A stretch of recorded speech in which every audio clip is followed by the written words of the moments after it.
The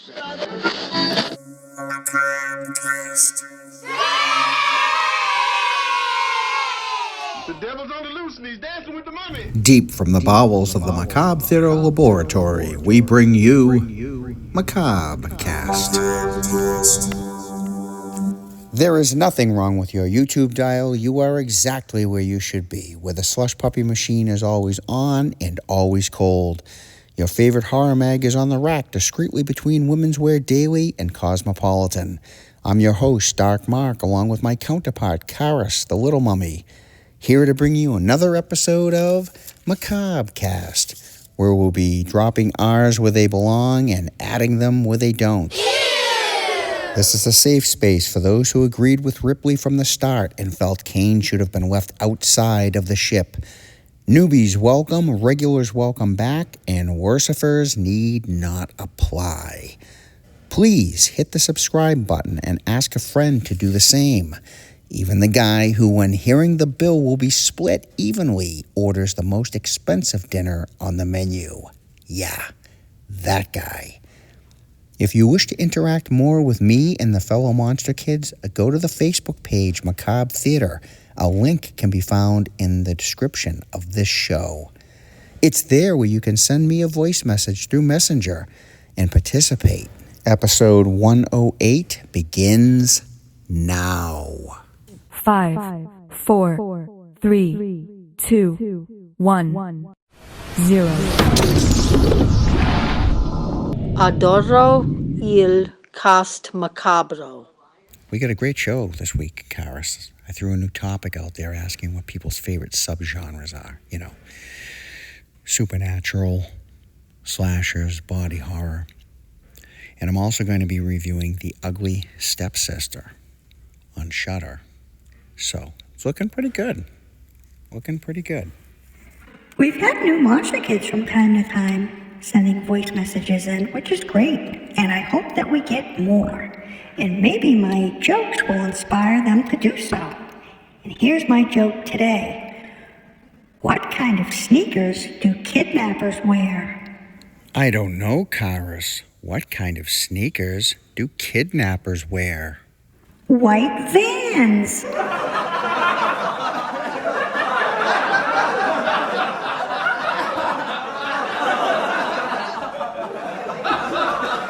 And on that note, it's time for horror news.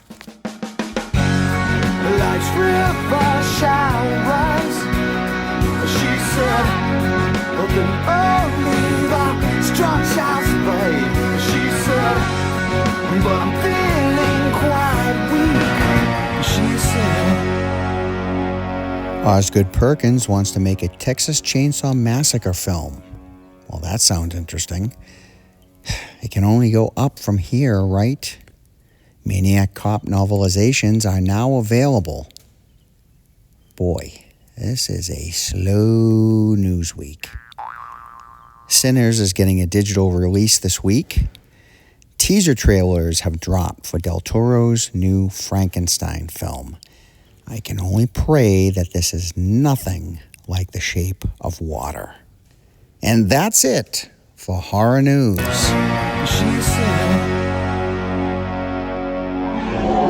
And Brownie agrees. Brownie, the corpse-sniffing dog. Human sacrifice, dogs and cats living together, mass hysteria. So, filling in for our missing foreign correspondent, Grim Kim, I did have the privilege last week of seeing The Ugly Stepsister that dropped on Shudder. And I'm going to take this moment to give that a review. The Ugly Stepsister 2025, streaming now on Shudder. Directed by Emily Blichfeld, starring Leah Myron, Anna Deltorp, and Thea Sophia Loch Ness. In the fairy tale land set in the 19th century, Mommy Dearest marries a much older man she believes to be wealthy. Struggling to survive alone, raising her daughter, money would be the answer to their happiness. Her husband also has a daughter from his previous marriage. When he dies suddenly on the wedding night, it is realized that they were as poor as she was. A ball is announced where all eligible young virgins will be invited so that the prince can pick his bride. Sound familiar? That's because it is. It's probably the darkest version of Cinderella you will ever see. Only this Cinderella is no virgin and therefore is not an eligible candidate. And the ugly stepsister, the possible prize. The mother of the year is convinced she can make her daughter irresistible to the prince and begins the process immediately. Etiquette school, nose jobs, and I mean nose jobs the medieval way, no anesthesia here, and hammer and chisel. But the most upsetting body horror is the digesting of the egg of a tapeworm so she can continue to eat and not gain weight. Again, this fairy tale is dark. This is a Norwegian film, so get out your cheaters. You've got some reading to do. I really liked this movie. War horror, not so much. If I'm quoting her correctly, she called it disturbing and disgusting. Dark Mark gives this 3.5 stars out of 5. Go check it out. Go check it out. Go check it out. Go check it out.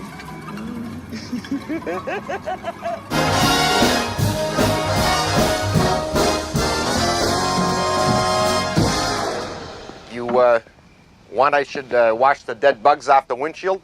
Hey, Dark Mark and Karis, the little mummy. I just watched episode 107, and I wanted to elaborate on the Exorcist story that you mentioned. And I'll do it really quickly. Okay. So I saw The Exorcist when I was 10, and I remember we took the bus that night to the Gateway Theater. And it was on Lawrence and I think Pulaski, I can't remember. But when we stepped off the bus, there were protesters in front of the line. And some of them were nuns, and there might have been some priests. I can't really remember, but I remember a nun coming up to my mother and saying, "Don't go into the theater." And I remember my mother just like pulling me away, and I said, "Mom, why did she say that?" And she said, "Oh, the church isn't very big fans of horror movies." And little did I know what I was in for. Well, let's just say that after that night, I slept on the couch in the front room for 3 months with the lights on. And to this day, I still have, weird feelings about any type of horror films that have to do with the church, especially the Catholic Church. And I was worried to go to church the next Sunday because I thought that the priests and nuns might have known that I went to see this movie for some reason. I don't know. Anyway, I didn't let my daughter watch that movie until she was 17, and that was because she was curious about it. And she has something to say today, but she won't say it on the phone. But she wanted to say that every generation is going to pick their decade that they grew up in as the best generation for horror films. And she's got a point there, I guess. But most of the horror films that she's watched were from my generation, and she agrees that the 70s were a good decade for horror films. Also, I wanted to tell you, I saw that your promo about the, what's the best, what's my favorite subgenre horror. And I'd have to say my very favorite is folklore. Anything to do with stories that are being retold that people actually believed, those are my favorite. And I also love psychological horror and mind-bending horror that kind of border on science fiction sometimes. So that's all I wanted to say. And I hope everybody had a nice Memorial Day weekend. And, by the way, I also love Hammer films. And Peter Cushing and Christopher Lee are my favorite horror duo. So there. I'll talk to you real soon. Bye. I understand why your daughter would say that people pick the generation that they grew up with, but that's really not how I picked mine, because technically I was far too young, even though I saw a lot of these movies when I was young, but the majority of those movies from the 70s I was far too young to have seen during that decade. So I was kind of more, I was teenage age in the 80s but saw all those 70s movies with the beauty of home video. And again, if I know I went on this really extravagant long list of 70s movies, but if I had to really just sum it all up, the 70s was the decade that gave us The Exorcist, Jaws, and Halloween. But Hammer Films was still pumping out Dracula and Frankenstein movies with Christopher Lee and Peter Cushing. It was a glorious time. And that's really one of the reasons that I picked the 1970s. In subgenres, I was never a big folklore guy, but love psychological horror movies, especially movies that deal with the mind and, maybe circumstances where the person thinks they're crazy because of everything going on around them. Maybe everybody thinks and makes them think they're crazy, but there's really something nefarious happening. Great movies.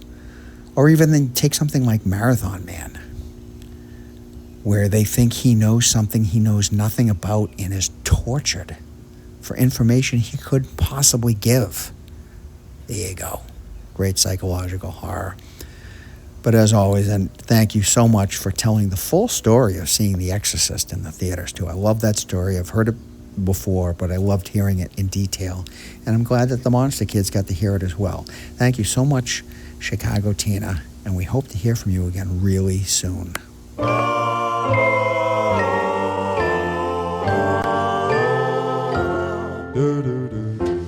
Devil or angel, I can't make up my mind which one you are. I'd like to wake up and find. Devil or angel, dear, whichever you are, I miss you, I miss you. I know the Monster Kids are probably feeling they're missing out on their foreign correspondent with the Grim Facts and Grim Kim. But sometimes good things come in different packages, like twin packages. And now, from the 7th plateau of Horrorwood Hell, Macabre Theater Entertainment brings you Twins of Evil, with everyone's favorite ghoul gals, Grim Kim and Grim Twin Chris. Without further ado, here are the Twins of Evil. Come play with us, monkey, forever and ever and ever.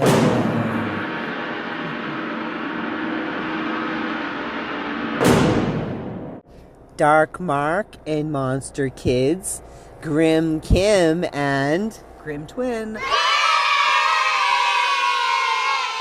On the scene, just got out of the movie Sinners and leaving our review.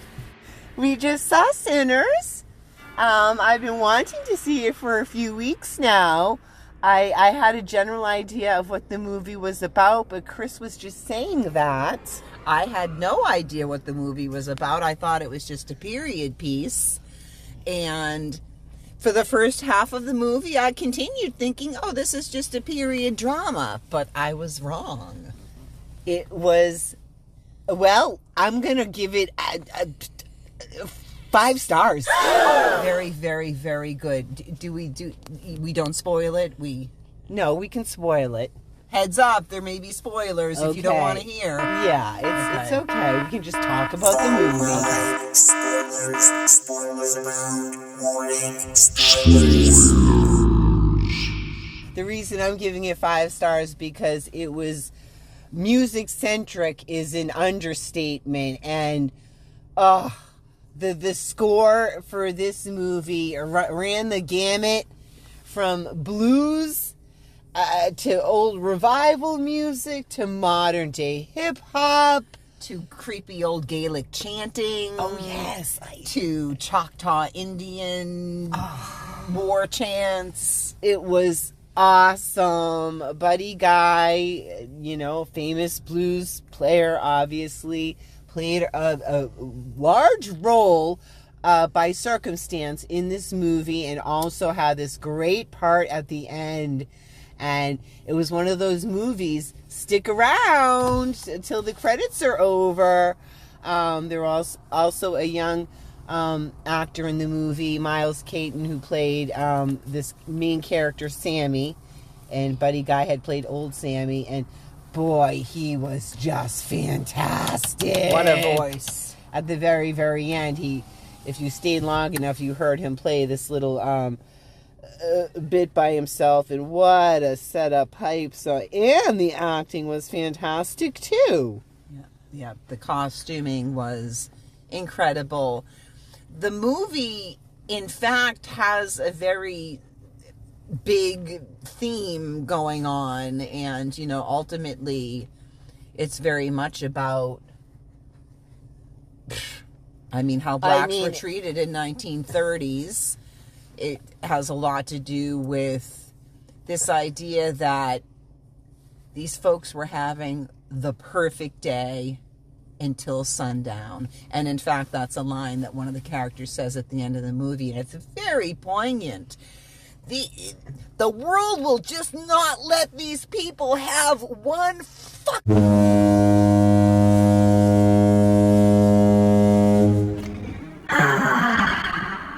You two get together and you're just a handful. What do you think this is? Clancy's pool hall? Sorry. She foghorn for Grim Twin. That's okay. And you know what? It's just like everything. It's just full circle because it is like modern day as well. And it had a heavy element as far as just historically what we know in the current climate. And it's just history is doomed to repeat itself. And speaking of that, as far as vampires go, this is a vampire movie. And we were just saying that the chain of command on the vampirism, infectious that went through because, they were haunted by these Irish traveler vampires. But now we're like, okay, what about them? And how did they get it? And it goes back to an Indian tribe that they touch upon. Anyway, there's room for at least 2 more movies. I don't know that they're going to be doing sequels. It's an independent movie, but it was fantastic. It was very stylized. Yeah. A lot of filters on some of the scenes that made it just really beautiful little, vignettes, let's say. The fight scenes were a little bit dark, and I had a little trouble seeing who was who. Yeah. But that was okay. It wasn't the end. There were definitely overtones of From Dusk Till Dawn in this, in the very best ways. And Grim Twin hasn't seen it yet, and I definitely recommend that for her. There were also nods to a couple things that happened. Evil Dead, I would say. This one played heavy on as far as the vampires being invited into, or not, into a space. And it was just a really interesting invisible boundary where, the survivors and the vampires are like speaking to each other, and, they can't really cross the line. And definitely had kind of whispers of the original Night of the Living Dead as well, or any other movie that the people are in peril and trapped in a space that they are like getting encircled and encroached on by the monster of sorts. I would add that there's plenty of awesome special effects, flesh effects, lots of blood and gore for people who love that sort of thing. Yeah, I agree. I think it had a little bit of everything, including just a really interesting story, and you really got invested in the characters, for sure. I felt that way, didn't you, Chris? That you really had a lot of empathy and sympathy, and the story was very poignant, especially at the end. I would like to add something. Yes. This movie can officially become part of our list of evil twin movies. Ooh. And I'm not going to say more about that. You'll figure it out when you watch it, but don't you agree? Oh, wow. Yeah. Evil twin movies. Yeah. Yeah. It was highly recommended. Very unique. I can see why there was a big buzz about this, and how it had a great opening, and I think a lot of people probably didn't go in with maybe a super high expectation, and therefore it was exceeded. Right. And, you know, I've said this before, I prefer seeing my movies without huge celebrities in them for this genre in particular. And the acting was fantastic. And actually, I just love seeing a movie that, you know, minorities are, you know, starring in this and carrying this whole vehicle. It was fantastic to see, actually. Yeah. I would just close by saying, when you see the movie, just be patient. Be patient. It'll get there. Yeah. But, you know, if that doesn't sound like it's up your alley, then, you know, fair warning. Yeah, and like I said, if you liked From Dusk Till Dawn or some of the other movies that I mentioned, you will like this. You will find merit in it in some way. So we definitely enjoyed ourselves. We're looking forward to the next outing. And we hope you guys have a wonderful weekend. Bye from Grim Kim and Grim Twin. bye.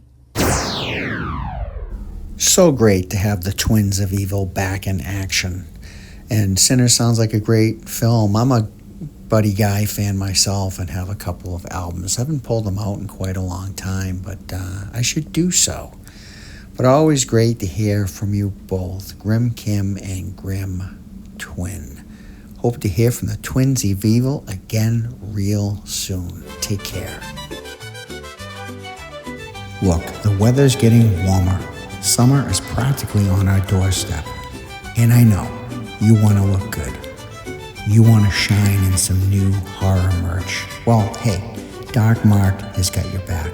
Because what would be better than a Macabre cast t-shirt? That's right. Right now, you can get a Macabre cast t-shirt for only $13. It includes your shipping. Be the cool monster kid on the street. Message me for Venmo info. Cobwebbed Classics. Welcome to Cobwebbed Classics, where I dust off a lost, forgotten, or just plain unappreciated film and introduce it to, or maybe just remind you about it, so your spooky Saturday night might run a little creepier.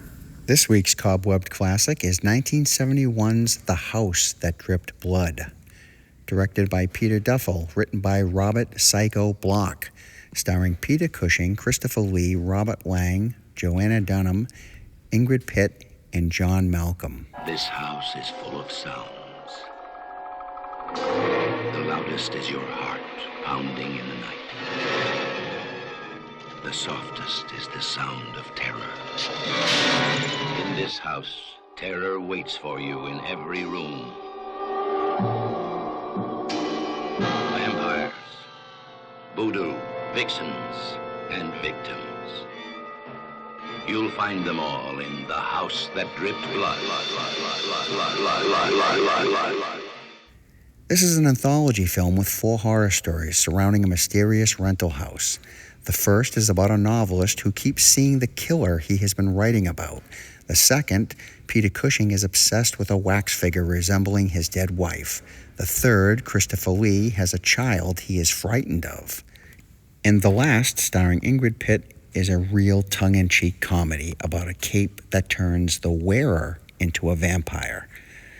Originally, Peter Cushing tried to get out of his contract so he wasn't on location while his wife was very sick. A month or so after the film was released, she passed away. Despite the title, not one drop of blood is seen in the entire film. Taglines for this one are as follows: vampires, voodoo, vixens, victims. Terror waits for you in every room of the house that dripped blood. This is a great film to kick off your Halloween night movie marathon and would make a great double feature with 1972's Asylum. 1971's The House That Dripped Blood is this week's Cobwebbed Classics. Is this something you could share with the rest of us, Amazing Larry? Greetings, Dark Mark and Karis, a little mummy. Scary Larry here, playing catch up. Hey Karis, what do mummies serve for dinner? Raps.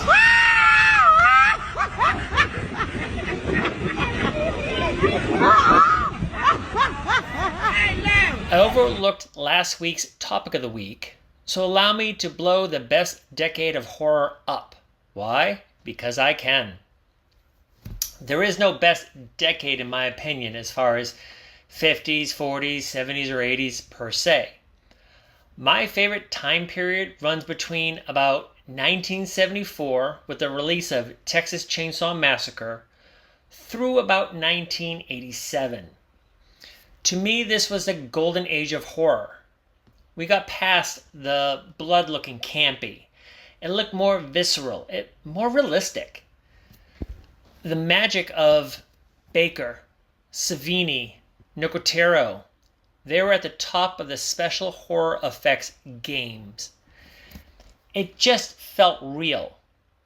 The main villains were actually scary.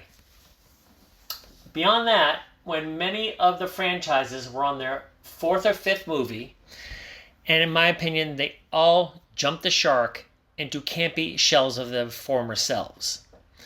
Then in the 90s, we started getting horror that was too formulaic and mundane, on top of CGI creeping in and taking away the realism. As far as subgenres, love good horror comedies. Shaun of the Dead, Army of Darkness, Tucker and Dale vs. Evil. I think my absolute favorite is what I'd call realistic horror movies. Now what I mean is, at the end of the movie, I can sit there and go, this could actually happen. Some examples of my favorite realistic type of horror. You're Next. Literally, at the end, I said, yep, I can see this happening. Hush. A good cat and mouse stalker movie. And I'll actually consider the American version of Wreck, Quarantine, as a potential reality. You're first lulled into thinking this is a movie about fast-moving zombies of the 28 Days type movies. Until it hits you in the face that this is a government experiment testing a weaponized rabies outbreak where the effects happen in minutes versus weeks.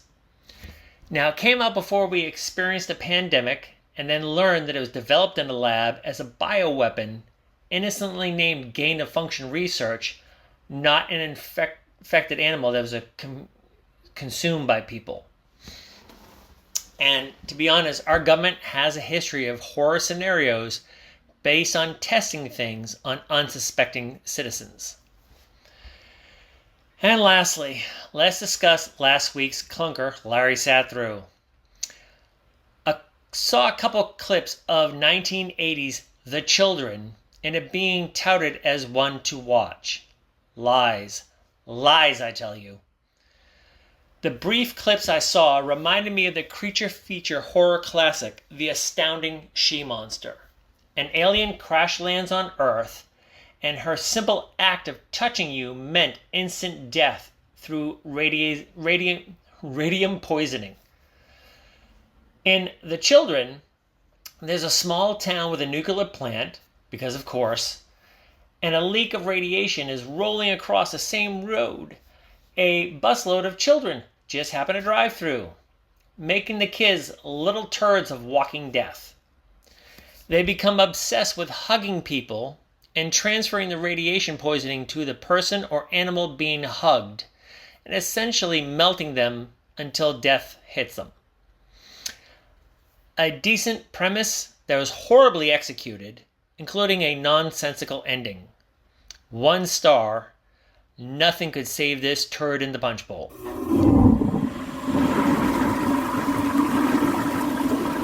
Now, Scary, I understand what you mean about the look of the blood. And yes, further down the trough, Hollywood got the blood right, and it looked a lot more real and maybe made things a little more frightening. But I'm going to tell you right now that blood red paint looking effect you see in the Hammer films and in Dawn of the Dead that give it that comic book charm, shall we say, I wouldn't give that up for anything. It's what makes those movies, to me, so different, so fun, and so wonderful. Now, as far as realistic horror, I think I'm right there with you. Because for me, even though it takes creative license in places here and there, would be the Hostel films. When I see those, people being duped on vacation into horrific scenarios, that's very scary to me. And poor Grim Kim, I think you basically just pooped in her Cheerios because I'm quite sure she's a big fan of the children. I want to say that a bunch of episodes back, she gave it lots of praise. But that's what's so great about Macabre Cast. To each his own. Thank you again, Scary Larry, for seeing it so we don't have to.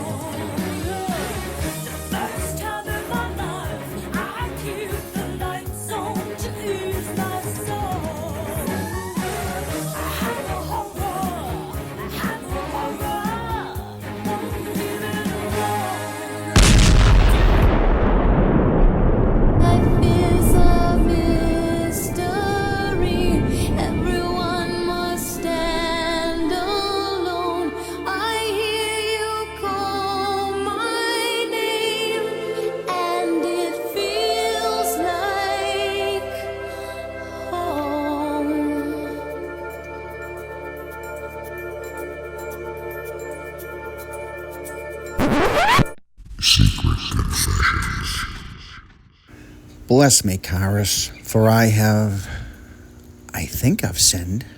Well, let's leave that to the monster kids to decide. I did not, still do not, care for any of the Paranormal Activity movies. I like very little found footage to begin with. This one being popular, well, does nothing for me. One man's masterpiece is another man's piece of cuck. Try to put these unpleasant thoughts to sleep and go and be spooky.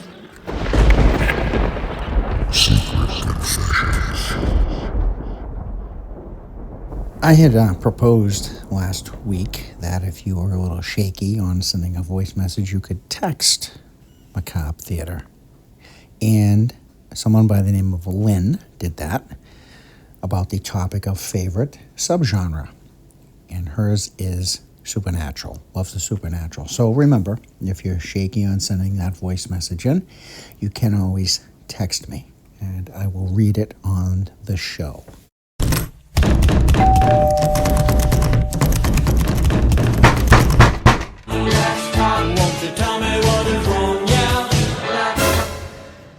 Hey, Doc Mark, Little Karis, and all the monster kids hanging out at the theater this week. It's Horror Chat Matt checking in.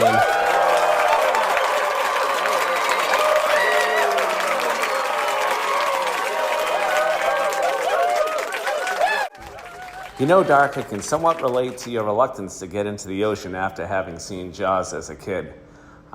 Swimming in my aunt's lake as a child, I used to be headed out to the dock and had this irrational thought of a great white shark hovering underneath the dock, waiting for me to start to go up the ladder before dragging me down to my doom. And then I used to always talk about the ending where Bruce jumps up onto the back of the orca to chomp down on Quint, and my mother used to tell me that's totally fake, sharks can't do that. Well, lo and behold, about 20 years later on Shark Week, they have a whole special called Air Jaws, where great white sharks are propelling themselves out of the ocean. So that ending is more plausible than she tried to tell me. And even to this day, I will go into the ocean, but I am Larry the entire time. I'm looking around. I don't get very comfortable in there, and I try not to go any deeper than my waist. But, you know, even waist deep, they can get you. And despite my wife's insistence that this did not happen, I had a pretty close call on my honeymoon. down in Florida. I was in the water about up to my knees, and I saw a little bait fish jumping out of the water, and there's a big shape chasing after it. I immediately ran to the shore like there was a great white shark behind me, and I told my wife, I go, there was a shark, that was a shark, and she told me absolutely not. Well, we're at the bar later on that day, and a mile down the beach from me, unfortunately, a young boy was bit on the ankle. So in my mind, that solidified, that experience actually happened. You know, just when you thought it was safe to go back in the water, stories like this happen. So, Doc, I don't blame you. Keep out of that ocean if you don't feel comfortable. As far as this week's topic, which subgenre is my favorite for horror, I used to always say zombies back in the day. And as much as I loved The Walking Dead when it first came out, it's just a show that just can't die. And I'm just kind of bored with zombies as much as I love the Romeros and, Dawn of the Dead remake. And there's been some Shaun of the Dead. There's been a lot of good zombie movies, but now too much zombie, I think, is what the problem is. So that's no longer my go-to answer. So I'm going to go back to old reliable, and I'm just going to stick with slashers. I mean, it's kind of a no-brainer for me anyways with my love of Friday the 13th, Sleepaway Camp, Halloween, and all the knockoffs. If there's a bad slasher, I'm going to watch it. If there's a great slasher, I'm going to watch it. So slasher is my answer. As always, make mine Macabre Cast. If I can put one more final thought into the ocean, it's not just sharks, by the way. The ocean's got way too much going on. Jellyfish, fish that look like rocks, that if you step on them, you get poison in you. And the last time we were at Aruba, I saw a baby shark that was probably 2 feet long swim by, and that was it for the beach day for me. It was pool or shower, but no beach. And then my wife and son tried to hide from me the fact that my wife got stung by a jellyfish while she was out there. They thought there's no way they could tell me, because then I'll never go in. But I found out. I have my ways. And obviously, I love the slasher genre. But like I said earlier, the realistic horror, I think Scary Larry had brought up, realistic horror has a way of messing with you, because when it's very believable or has a chance of actually happening, kind of gets you being a little more extra aware of your surroundings, if you know what I mean. Always great to hear from you, Horror Chat Matt. Hope to hear from you again real soon, like, next week. Daughter of darkness, stay out of my life, my life. You took my heart, you broke it apart. You daughter of darkness, daughter of darkness, please leave me alone forever. Daughter of darkness, gone is the love that we shared together. The following program is rated TV MALV. It contains strong language and violence. It is intended only for mature audiences.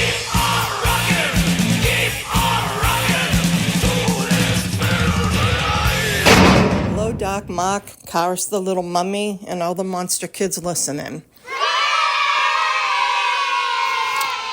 I just got done watching the 1963 movie The Whip in the Body with Christopher Lee, and I really enjoyed it. It was pretty good.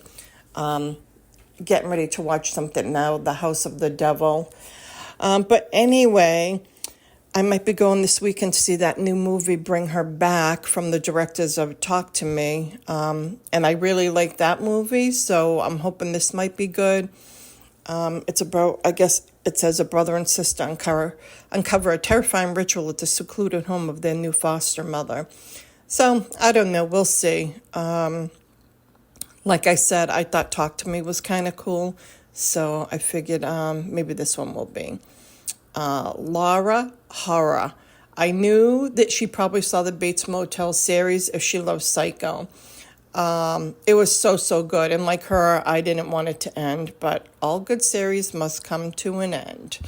I also love the Scream franchise, and I was cracking up about her Godzilla stinks comment. And then she hasn't watched any of them. That's too funny, but Grim Kim, I hope you're feeling better. And Mark, the ending in 107 is so real. once your parents are gone, you look around at your siblings and you know that you're next in line, and it just, it's pretty scary, you know. I mean, if you don't have siblings, you know, your aunt, uncles, you know, etc., friends. But if you have siblings, yeah, it's very sad to think that, you know, one of them won't be in your life anymore one day. And that's really freaking hard. Really freaking hard. But anyway, to the topic you wanted on the subgenres of horror, I don't think I can pick my favorite. If I was going to pick my favorite, which I really don't want to because there's so many, you have everything from psychological to mystical, paranormal, you know, gore, killer. I would probably have to say gore would be my favorite.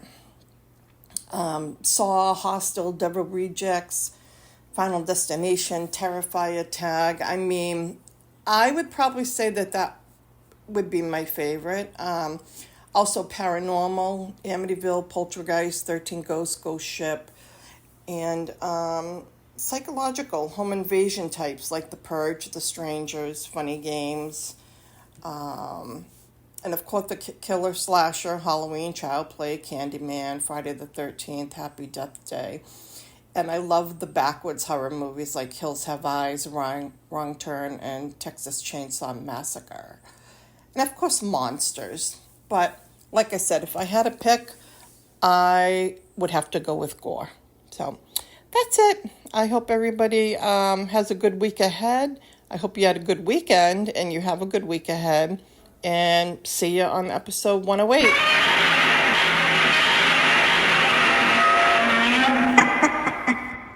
We should have Godzilla versus the Swear Jar. So, Metal Melody, you're going to have to let us know about Bring Her Back, because I'm hearing a lot of people talk about that. And it seems like the movie kind of came out of nowhere, just wasn't on my radar anyway. And House of the Devil, I hope you enjoy that. I think that's a great film. Kind of comes across as like one of the 60s Hammer films, when it was actually made quite recently. It just has that look to it. Thank you for commenting on my final thoughts. I know I tend to go a little dark or very serious in them, but it's always nice to know that it reaches people sometimes. And one more thing I got to mention. You mentioned Funny Games, which I started thinking I was the only person that has ever seen that movie. It's decent. I think One and Done is good with that film, but it just made me kind of chuckle that you even mentioned it. Always great to hear from you, Metal Melody, and we hope to hear from you again next week. Goditi questo episodio de Cast Macabro. Thank you, Maria Monstalia, for telling our Italian friends to enjoy this episode of Macabre Cast.